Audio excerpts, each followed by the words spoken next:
Bismillahirrahmanirrahim. Assalamualaikum warahmatullahi wabarakatuh. Semangat pagi, salam sejahtera untuk kita semuanya. Yang saya hormati dan banggakan, Ibu Gubernur Jawa Timur, Dr. Anda Haja Khofifah Indar Parawansa. Juga yang saya hormati kolega senior saya, Kepala LLDP Jawa Timur, Profesor Dr. Insinyur Suprapto. Demikian juga yang saya hormati dan banggakan, Bapak Bupati Tuban, Kiai Haji Fathul Huda, sekaligus Rektor Ilmu Kesehatan, Institut Ilmu Kesehatan Nahdlatul Ulama, Dr. Haji Miftahul Munir, serta para civitas akademika di lingkungan Institut Ilmu Kesehatan Nahdlatul Ulama, serta para hadirin semuanya. Pada kesempatan ini, kami selaku civitas akademik Universitas Airlangga, juga praktisi sebagai dokter di Surabaya, yang kebetulan juga Allah mempercayakan saya diamanai di Ketua Senat Universitas Airlangga, di mana UNER dalam kaitan ini posisi 521 World Class University. Tentu menyambut gembira, ikut bahagia, ikut senang dengan adanya launching Institut Ilmu Kesehatan Nahdlatul Ulama di Tuban. Sebagaimana kita tahu bahwa kesehatan suatu negara begitu strategisnya, utamanya dalam hal ini untuk Indonesia, khususnya di lingkungan Jawa Timur dalam kepemimpinan Ibu Gubernur Dr. Anda Haji Khofifah.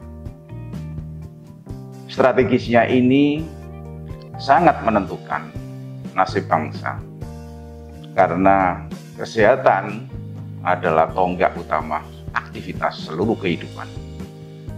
Dan kita tahu posisi Indonesia saat ini ada dalam kondisi pandemi yang harus mempertahankan negara di kelompok middle class yang akan menuju ke industri country. Tentu ini harus sukses untuk mengimplementasikan dari strategi dirancang bangun seluruh pembangunan nasional dalam hal pembangunan kesehatan. Kali ini salah satunya adalah peran Institut Ilmu Kesehatan Nahdlatul Ulama yang hari ini di-launching, yang diharapkan akan bisa mencetak kader-kader kepemimpinan bangsa di bidang kesehatan. Melalui kesempatan ini, karena kaitannya ini dengan proses cetak generasi, kami selaku civitas Universitas Airlangga sekaligus Ketua Senat Akademik Universitas Airlangga ikut berpesan, karena tidak semuanya bisa dididik di Universitas Airlangga. Pesan ini khususnya pada Institut Ilmu Kesehatan Nahdlatul Ulama.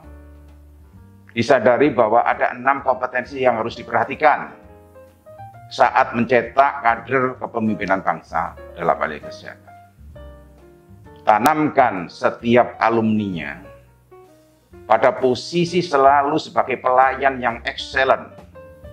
Excellent dalam hal mental, excellent dalam hal moral, excellent dalam hal kompetensi, dan excellent sebagai manusia pada umumnya, terutama sebagai pelayan yang harus menguasai ilmu pengetahuan kesehatannya dengan bagus dan selalu up to date.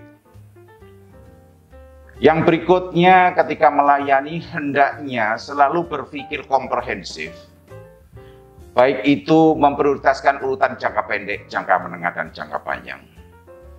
Merupakan suatu kondisi yang diminta untuk efisiensi dan efektif dalam proses pelayanannya. Sebagai pelayan yang excellent, tentunya harus didasarkan pada bukti-bukti ilmiah, pijakan-pijakan yang dilakukan, sehingga kesejahteraan yang diinginkan oleh masyarakat bisa tercapai. Kita menginginkan Human Development Index negara melalui rancang bangun proses cetak leadership yang ada di Institut Ilmu Kesehatan Nahdlatul Ulama. Harus bisa memberikan kontribusinya meningkatkan Human Development Index menuju ke 50 besar. Ini penting sekali. Maka dari itu, sebagai pelayan yang sangat excellent, juga harus pandai dan piawi berkomunikasi.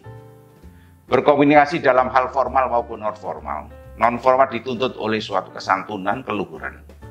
Yang formal dituntut untuk selalu memberikan kontribusi terbaik dalam pengembangan ilmu pengetahuan, serta bisa dipetik kesejahteraan oleh umat yang ada di Indonesia dan diberikan corakan umat dunia. Sehingga itulah suatu jiwa salah satu saintis yang mempunyai nilai scientific yang cukup tinggi, sehingga pengikut-pengikutnya tidak tersesat karena cetak birunya sudah sangat baik sekali. Berikutnya, untuk pelayanan yang excellent, itu dituntut oleh selalu harus profesional dalam bidang teamwork, harus mampu bekerja sama. Kalau ilmunya Sunan Kudus, kalau merasa pinter, tidak boleh minteri. Kalau itu pinter betul, orang tidak tahu bahwa dirinya itu pinter.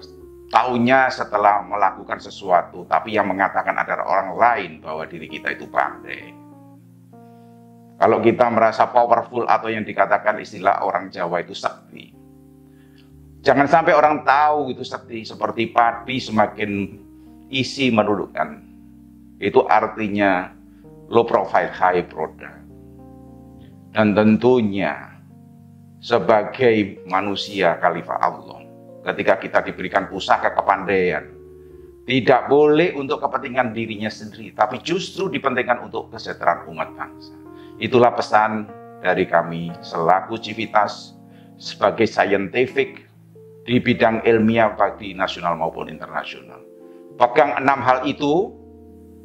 hal itu, insya Allah husnul khotimah semuanya. Amin ya rabbal alamin. Dan selamat atas launching Institut Ilmu Kesehatan Nahdlatul Ulama. Insya Allah, Allah akan memberikan berkat berlipat pada institut ini. Selamat dan selamat dan selamat. Assalamualaikum warahmatullahi wabarakatuh.